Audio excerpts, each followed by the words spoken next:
একজন নাকি বউর সাথে ঝগড়া করছে, তো বউ খুব দজ্জাল মার্কা আর স্বামীও ঘাড় বেঁকা, কেউ কারো থেকে কম না। ঝগড়া বাঁধলো, কোন রকম বউকে সে নরম করতে পারে না। শেষ পর্যন্ত স্বামী বলল, তোর মতো দজ্জাল মার্কা বউর সাথে আমি থাকবই না, একদম না, আমি এক্ষুনি বিদেশ চলে যাব। এই কথা বলে চিন্তা করলো যে বউ অন্তত আমারে ধরবে, মাপ চাইবে। তো দেখে যে বউ মাপ টাপ চায় না, তখন প্রেস্টিজ কনসার্ন হয়ে গেছে। এখন খাতা বালিশ কিছু গুছাই টুসাই ব্যাগ ট্যাগ ভরিয়া তারপরে দেরি করতেছে যে একটু কম্প্রোমাইজ করে নাকি।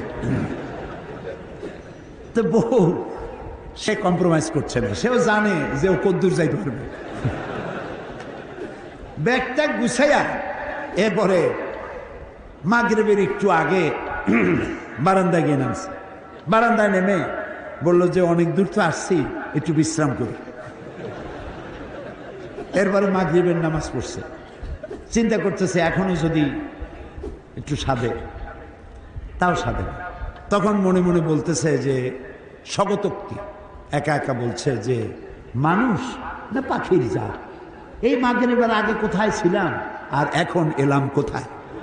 বউ কইছে হইছে তোমার বিদেশে যাওয়া, গদ্যে বারান্দায় গিয়েই কও যে এখন সন্ধ্যার আগে ছিলাম কোথায়, এখন আসছি কোথায়। তোমার আর বিদেশে যায় কাম নাই, ঢোকো আমার মশারির তলায়। তো বিজ্ঞান কেবলমাত্র বারান্দায় গেছে, চাঁদে যাইতে এখনো সূর্যে যেতে পারে নাই, মঙ্গলে যেতে পারে নাই, গ্যালাক্সিতে যেতে পারে নাই, মিল্কি ওয়েতে যেতে পারে নাই, আকাশেও যেতে পারে নাই। আর তোমার আমার রাসূল 2,32,000 মাইল দূরের চাঁদ নয়, 9,30,00,000 মাইল দূরের সূর্য নয়, সহস্র সহস্র কোটি মাইল দূরের মঙ্গল গ্রহ সৌর জগৎ পার হয়ে 7 আকাশ পাড়ি দিয়ে আর সে আজিবে পৌঁছে গেছেন। দুনিয়ার বিজ্ঞান কিয়ামত পর্যন্ত সেখানে পৌঁছতে পারবে না।